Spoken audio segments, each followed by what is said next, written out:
Hello, hello. Welcome, everybody. I'm glad that you decided to join me here today. As I made a post earlier, I'm going to go ahead and talk about overcoming letting go of the people that we love the most in our life. And how do we do that? And what does that look like? And how do we know that that's what we need to do at the time we need to do it?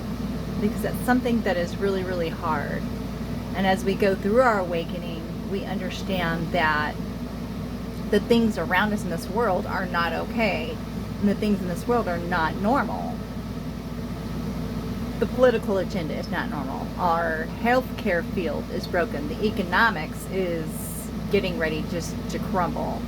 The collapse of the American dollar is happening right now, which is going to be greater than anything that we've ever seen, because the Great Depression was just a depression, not the collapse of the American dollar. So there's going to be a lot of changes happening in our society. There's going to be a lot of changes happening in our government. There's going to be a lot of changes happening in our healthcare. There's going to be changes across law enforcement. Our entire system is going to be changing dramatically.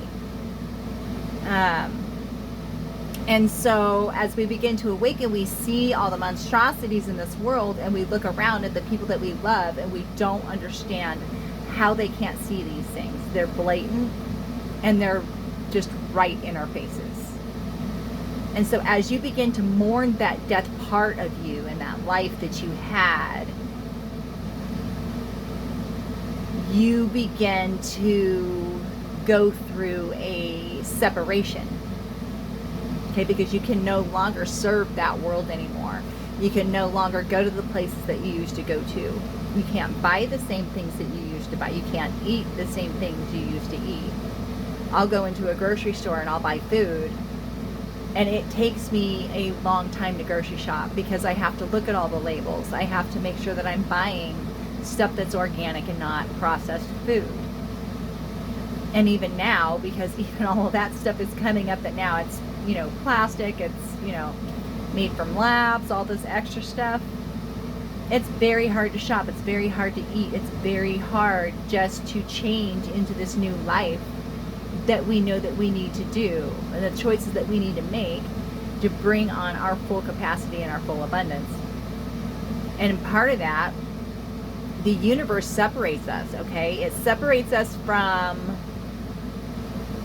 all of the people that are not grasping these concepts and all of the people that are not waking up. And the Bible says in the end times they will cause people to not see or hear the signs and the synchronicities and the wonders. Okay, because that's how God creates. That's how God communicates, is through signs and synchronicities, through numerology, through different things, in our world that we can't see, the unseen things. That's how the universe responds to us. And through confirmations, in coincidences, in familiar people, places, and things. And so that's how God confirms us. And through situations that we go to that confirm a thought pattern that we may have had or experienced this that we may have witnessed to, when things will come to pass later on. And that's the work of the Holy Spirit. That is the work of the universe, and that is how the universe speaks to us. It's through signs and synchronicities. So those things are very important. And when they do come up, you just have to quickly analyze, what is this meaning? And as far as the numbers go, you have to learn the different number systems, which there's a lot of different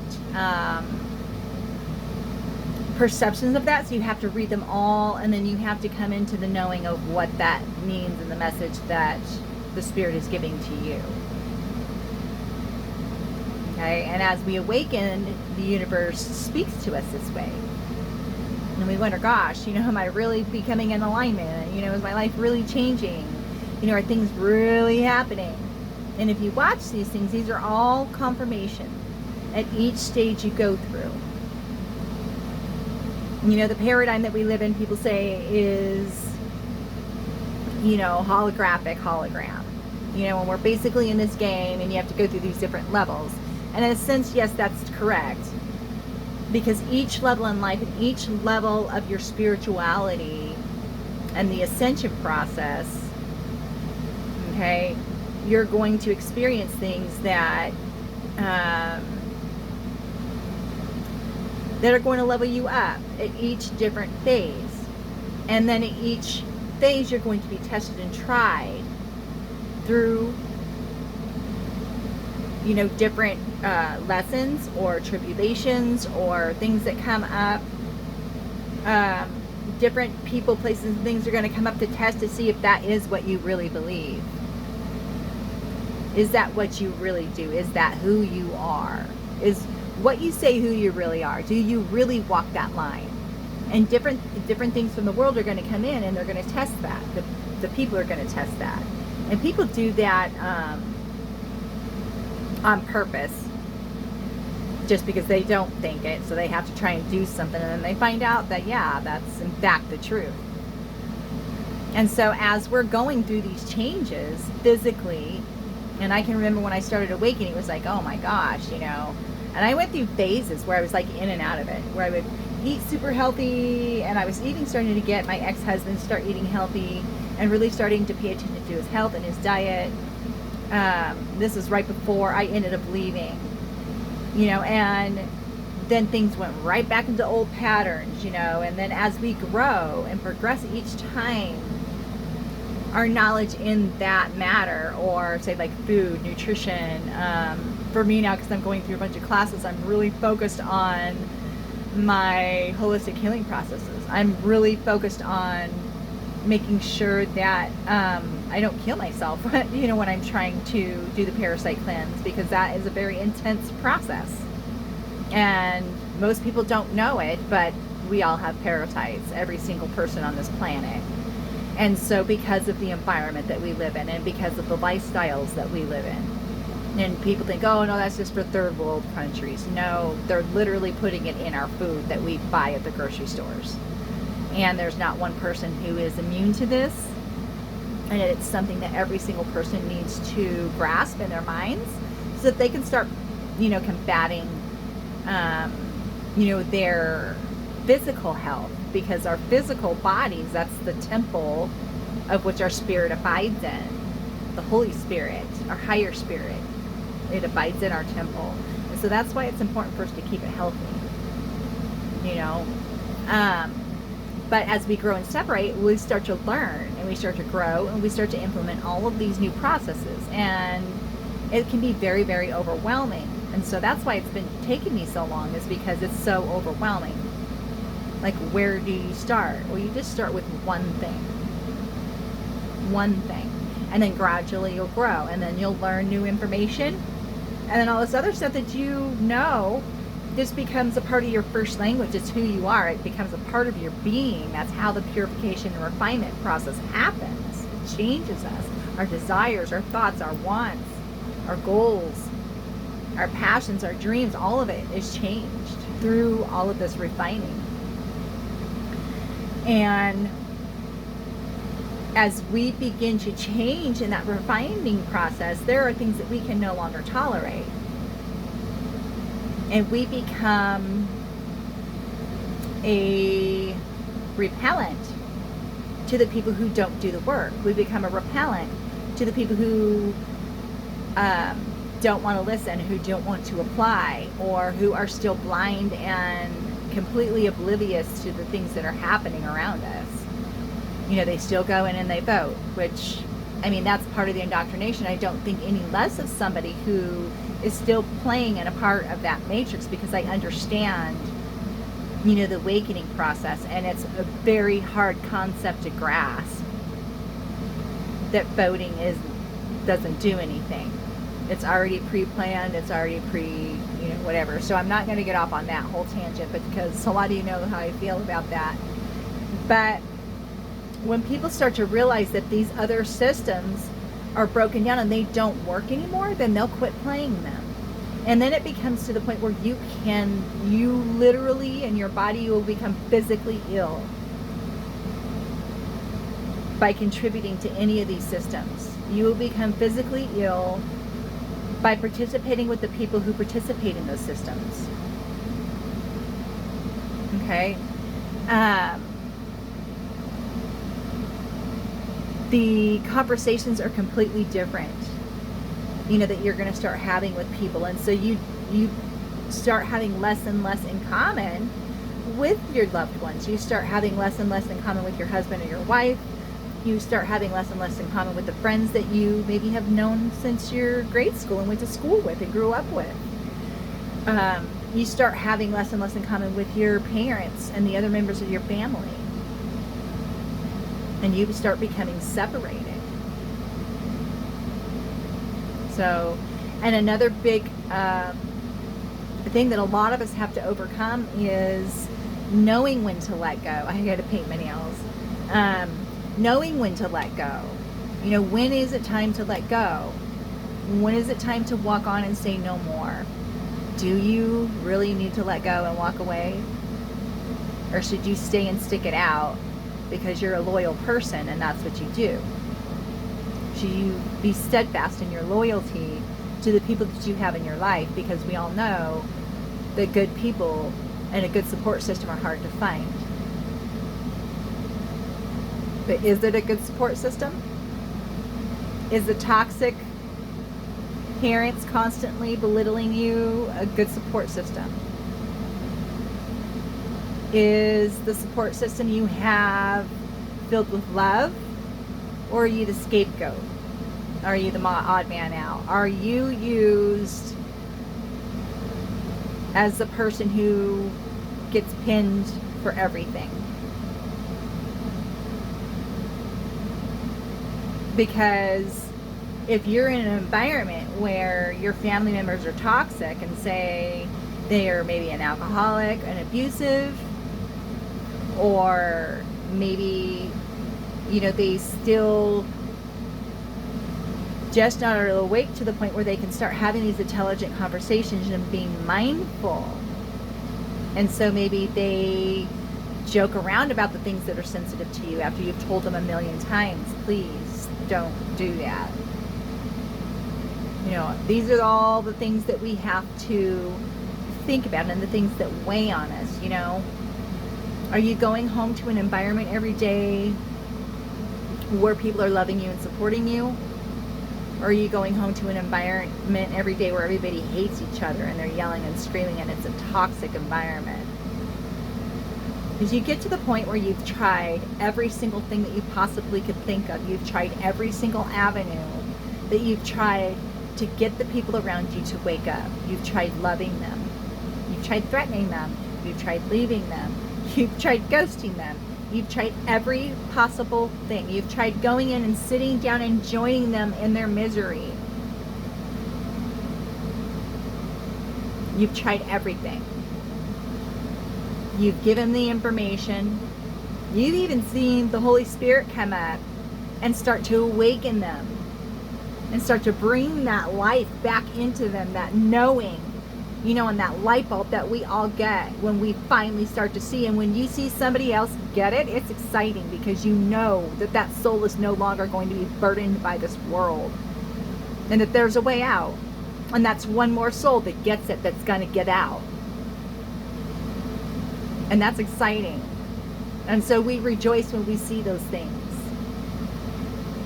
And I'm not talking about just the basic baptism that you get in the church when you go and you get dunked underwater and you come back out. I am talking about a full-blown spiritual awakening where it's basically like a midlife crisis. It happens at any age. It's usually brought on through traumatic events when you awaken, because you're forced to go inside and search for the answers, and you're forced to go inside and search for that relief. And you're forced to go inside and search for all of the things that are going to make you okay again. And as you start to build and you start to grow, and you start to learn and use and apply the tools that start to make you okay, part of that is balancing out our energy. And when we are around certain people that constantly trigger us, because they're always going to believe what they're always going to believe about us. They're always going to believe whatever they want to believe, and that perception that they have in their mind is a core belief that they've had their whole life, and there's nothing that can change that, and there's nothing that can change the way that those people treat you. And so you come to the point in your mind where you just think, you know what, I don't deserve this kind of treatment. I don't deserve to be gaslighted. I don't deserve to be drawn into a situation and then have everything flipped and blamed on you. And then you're actually have to be accountable for something that you never even did, just to save and keep the peace. Because if you speak up, then it's going to cause a holy war inside your house. At what point do you say enough is enough? And that's a choice that each person has to make for themselves. But it is okay to walk away from the people that do not value you. And it is okay to walk away for your own self-preservation. Because you have to remember, in this world, on this planet, in this life, we are here to find out who we are, our sole purpose, and then just start walking that path. And anything that keeps us from that path, which is anything that degrades us, anything that makes us feel unhappy, anything that is a dissension causing agent in our life, those have to be removed. They just simply have to be removed. And unfortunately, that comes down to the people that we love. And so as you start to gain strength to grow and to walk away, you're going to be smacked right back in the face with the painful memories and the hurt and the reminders of why. Because I didn't feel love for most of my life, and that was part of my problem. And it wasn't that I wasn't loved. It was that people didn't do what it took to make me feel loved. They didn't do the things that I needed to feel loved. Whether they knew or whether they didn't know. Some of them did know, and they just withheld that on purpose for a form of narcissistic abuse. And other people just didn't know. And after you've tried every single thing and they still treat you the same way, then it's time to cut the ties, because you're a valuable person. And we aren't going to be able to be at our best self when you constantly have that person in the background reminding you of who they think you are and trying to put their perceptions of who you are, of, from what they think you are onto you. So those people that have these negative perceptions of you, who have been drilling that into you, that's become a core thought process for you. And so now anytime something happens, those sarcastic thoughts come up. Now anytime something happens, your go-to is cynicism. And it can be very funny. And I'm extremely witty with my comebacks, but it can be extremely hurtful. And I don't want to hurt people through my cynicism or my sarcasm. So even now I'm more careful of the sarcastic things that I say and the cynicism that I use when I'm working with people, especially the ones that are vindictive and don't come with good intentions. And that I'll let my tongue go a little bit more. I'll let it be a little bit more loose, and I'll be a little bit more creative with the stuff that I come back with, as far as being nice. So we have to let those people go, and you have to overcome that. And it's a very hard thing to do. You go through a lot of mourning, because you finally come to the terms that you cannot make them see the things that are happening in this world. And it's for your own soul that you continue walking forward, so that you can raise your vibration. And after you get to that point of understanding that your vibration is everything, and then even though those are the people that you love,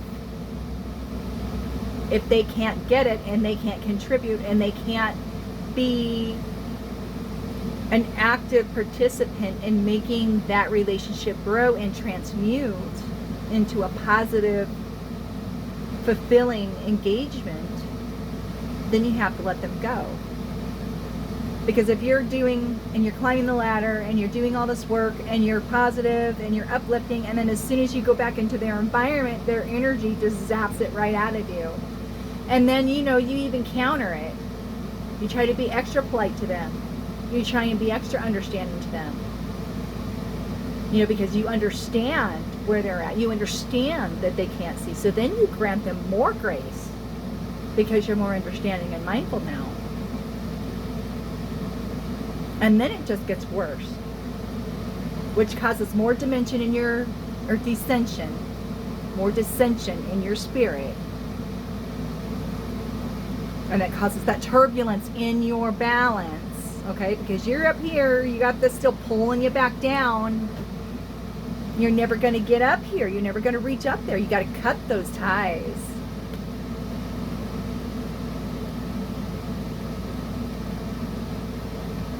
And you have to come into the knowing that you're going to be okay by yourself without those people in your life. And that you can do it without those people in your life.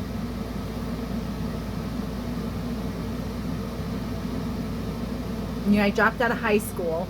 The last year of high school that I completed was my 9th grade year. I dropped out in 10th grade. I was put into group homes and foster homes, and I was made a ward of the state.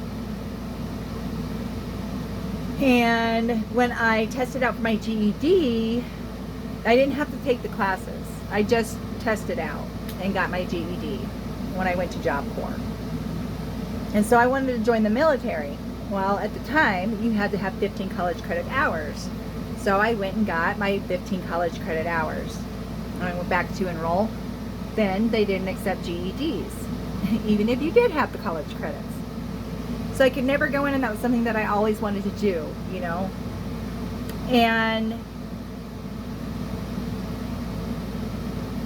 it didn't stop me. Not having the education didn't stop me from being the best that I could be at every single thing that I did. Because I'm creative and smart and tenacious. I go into every single position that I go into with a learning attitude. And I was always taught that even if you know more, because you're the new person, you act like you don't know more. And you sit and you listen and you learn their ways. And it's yes ma'am and no sir. And you learn. And then as you go on, you know, then you can give your 2 cents. You can put in your input. And so I was always trying to learn in the positions that I was in.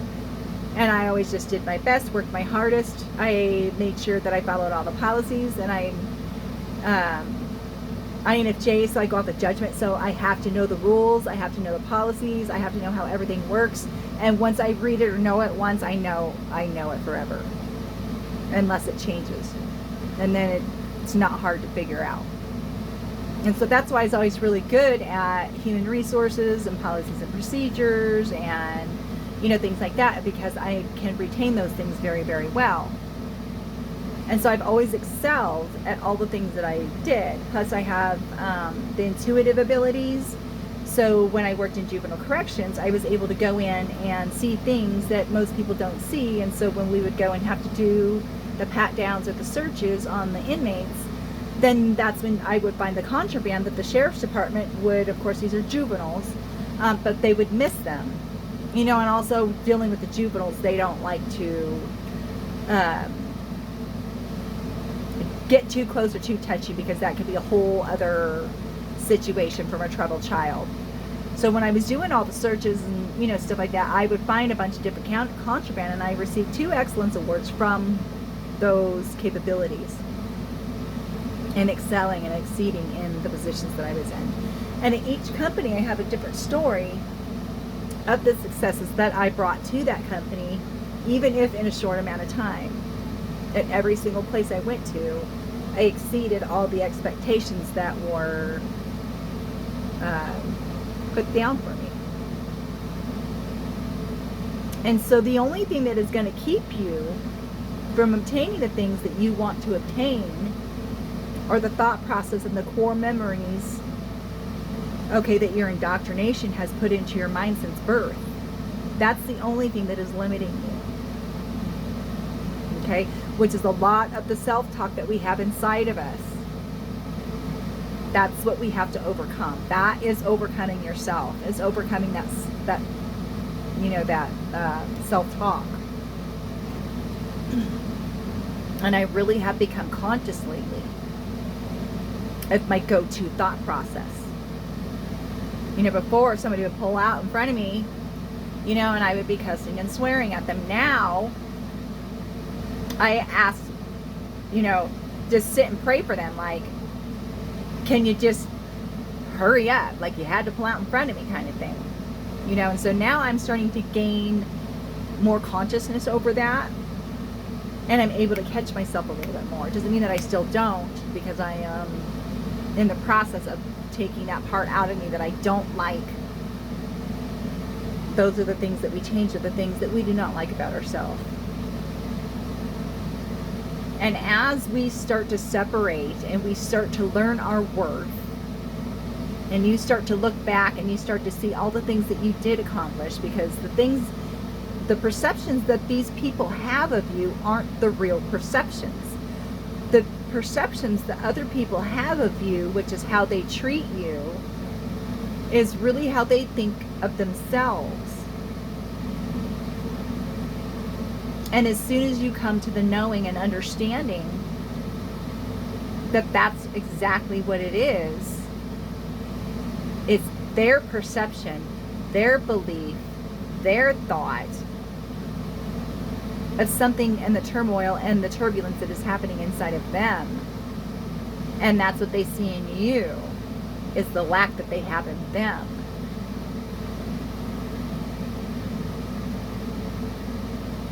And so cutting those things out, then it starts to become empowering. Cutting those kind of people out, it starts to become liberating. It no longer hurts. It no longer hurts to let them go. It no longer hurts that they just won't choose you. You know what I mean? It no longer hurts that they won't do the right thing and be honest and be accountable in the situation. And you can be as patient and as patient and as patient as you want. And yes, you are a good person. You are a total badass. You are compassionate and loving and kind and giving, and you serve 110% with every single thing that you have to every single person that you come in contact with. And so you are not who they say you are. And as soon as you start to grasp those things and you start to apply them in different areas of your life, the change gradually comes. Then the more of abundance in that area comes, and then you start to level up, and then you start to learn new things, and you have new levels and new devils. And then you start to learn and grow through those processes. And at each phase, you get leveled up, leveled up, leveled up.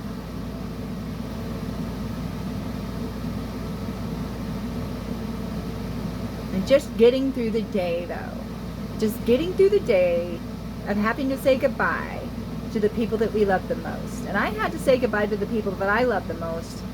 They were on the opposing side. And they were seeking to destroy my life, literally. Through the kidnapping of my son. And false allegations they had made against my ex-husband. And they were all proven wrong. But they still went with it. And I had to fight as my own lawyer from 2009 until 2015, when I last filed. And I couldn't win because his aunt was the head of Department of Corrections for the state that we lived in. And so getting him served was impossible. And he had learned that if you can't get somebody served, then they don't have to show up in court. So he would not, they couldn't find him. Which they knew exactly where he was. His aunt was their boss. So that's what I went through. And so I had to deal with my mom helping them. And then later, after the fact, it came back. Now my son didn't want anything to do with them over the years. You know, and then I became very bitter. It was like, you helped the liar get away with it. And now he doesn't even want anything to do with you either. It's really been a very hard thing to overcome.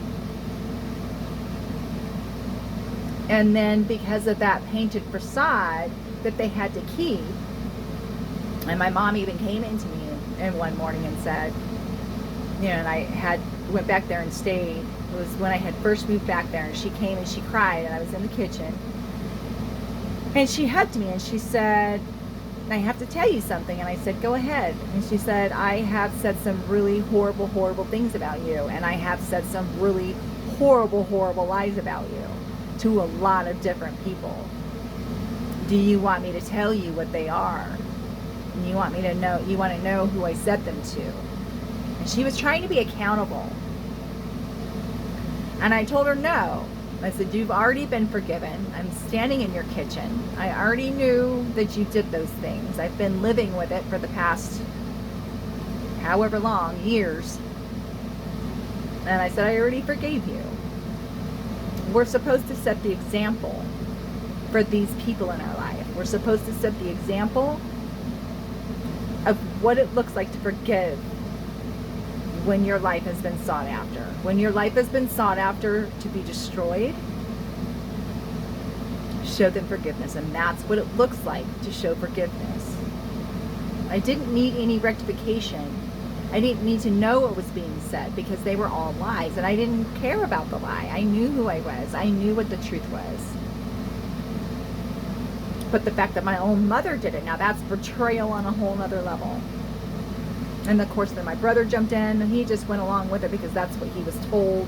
That's the way it always was with him. I mean, these were all things that I had to accept. And so as I went along on my journey, and after I had moved back down to Wyoming, I kept being treated the same exact way. I was being treated that same narcissistic way of that I didn't matter. My feelings didn't matter. What I thought didn't matter. And of course, these people will always deny it because there's never any accountability with them. They can't even see it or understand it to know. It's a part of their subconscious. And so they can't change the way they're going to treat you. They can't change that. And so you're going to constantly come up against that brick wall. And then you're going to think, well, there must be something wrong with me. But there's nothing wrong with you. You've been accountable. You've done the work. You've done everything that you could. You're even standing in the midst of the people who tried to tear you down and destroy you. It's okay to walk away for your self-peace. It's okay to walk away to show your self-love. Because if those people aren't going to show you love after the devastation that they've admitted to your face and have apologized and tried to be accountable for, and if they continue to treat you in that same fashion, it's not going to change. And in order to have some form of self-preservation, you have to choose yourself. And the way that you choose yourself is by cutting off all access. You cut off the access that they have to you. Or you minimize it to a very minimal amount. And then you let them know what your boundaries are. I'm not going to deal with this, this, or this. If any of these things happen, this is going to be the outcome. And so you let them know ahead of time that if this is the behavior that happens, this is the outcome that's going to come of that. And then you stick to your boundaries. In any single thing that you do, you always stick to your boundaries. But it's okay to choose yourself. And I'm going to continue going on more about this in another video. I think I've gotten a lot out for today, but there's so many different aspects of this whole situation as far as being able to cut ties with the people who have harmed you most of your life, walking away and choosing yourself, and then how that brings self-worth back into your life. And when you finally shut the door on those people that do not treat you or respect you, and they do not value your word, they do not value your opinion, they keep squashing you, and you're the scapegoat. When you shut the doors to those people and you say no more, you will be amazed at the level of self-worth that you gain, and the level of self-love, and the gratification that comes internally from finally standing up to the people who treated you poorly your whole life.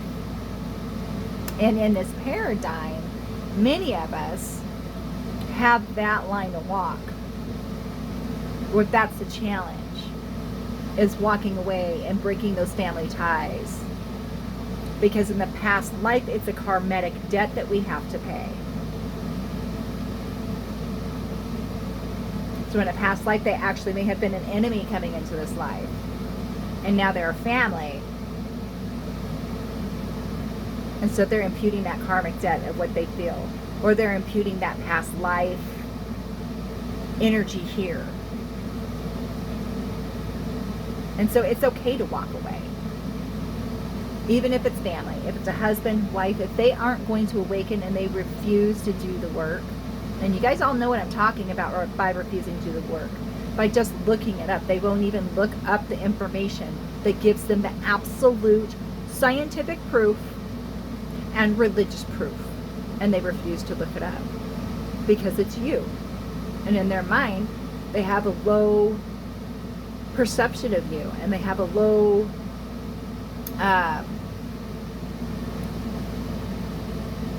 I don't know, I just drew a blank, but they have low perceptions of you. How they perceive you, what they think of you is low.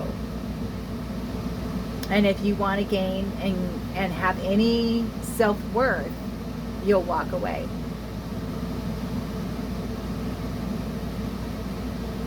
Letting go looks like setting boundaries. Letting go looks like saying no more. Letting go says, you know what, I love you, but I'm not going to have this conversation today, and we'll have to talk another day. Letting go says you're not going to talk to me that way anymore. And so I'm shutting down communication until you can learn to treat me better. You know what? It's not okay for you to talk to me that way. And so I'm not going to talk to you until you can learn to approach me with some respect. And you do not pick up that phone. And if or when you do decide at any inkling of the disrespect or shadiness, you end the phone call immediately. So that's very important as you're overcoming, is to really just stand firm on your boundaries. And that can look very aggressive to some people. That can look very self-absorbed to some people. As you start to claim your own, as you start to gain your self-worth, as you start to really truly fall in love with yourself, there's going to be so many people out there that say, oh, well, she's just self-absorbed. He's just self-absorbed. No, I'm finally loving myself for the first time, and I've been beat down for 50 years, and this is the first year that I'm not. And nobody's going to stand in my way and tell me different. And that is what you do. That is part of growth. That is how you reclaim your power. That is how you let go of the people that do not serve you. Because the people that don't serve you are only going to take away from you. And it is up to you to preserve your power so that you can have it to go forward on your path. Because aren't you tired? Don't you deserve that peace and that release? We all do. We're all searching for it.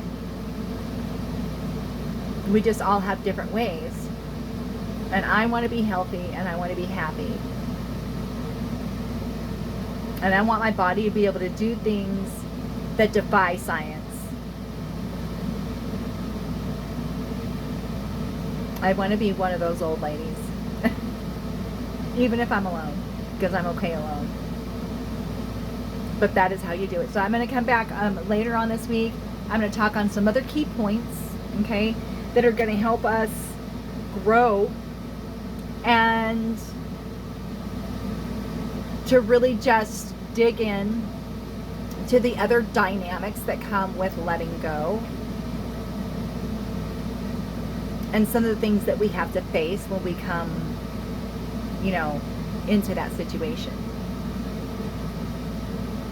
Because part of letting go, it is very, very hard to wake up on that day that you know that you're missing them the most and you want to hear their voice, like my mom. And they never call. They never have over the years. Ever. Ever. Never, ever have they called. Since I was 14. And so you learn your self-worth. If they aren't going to put in the time and the effort, and I've been on the flip side where I've went ahead and I've called anyway. I've been on the flip side where I've sent the present, I've sent different things, or I've showed up and like, hey, how are you? Or, you know, I've been there to help. You know, even after my stepdad, this last time, and it's probably happened 5 or 6 times where I have been kicked out of my family. But the last time he was broke down on the side of the road. So I went over to go help him, and he cussed me out for helping him on the side of the road. And that is when I said no more. That's when I said no more. That's when I finally said I'm done. No more. And that was the last time I spoke to the man. And I do love them, and they do love me, but I don't have to tolerate the narcissism that comes with knowing them. And so part of choosing me and letting go of that, I had to understand that you cannot serve or help the people that have a certain viewpoint of you. Those are not your people. And my purpose here on this planet is to help as many people as I can come to know who they are. Okay, what their walk is supposed to look like. I'm supposed to help people find their path and then find the tools and show them how to implement those so that they can become their best self. That's what I'm here for. So anything that takes away from that, I have to say no more. And in your life, that's what you have to do. Anything that takes away from what you're currently trying to do, any goals, anything that keeps you from doing that, anything that takes up all your time to where you can't do that one thing you know you want to do because it's going to take you towards your goal, well, then the next day you say no to that thing.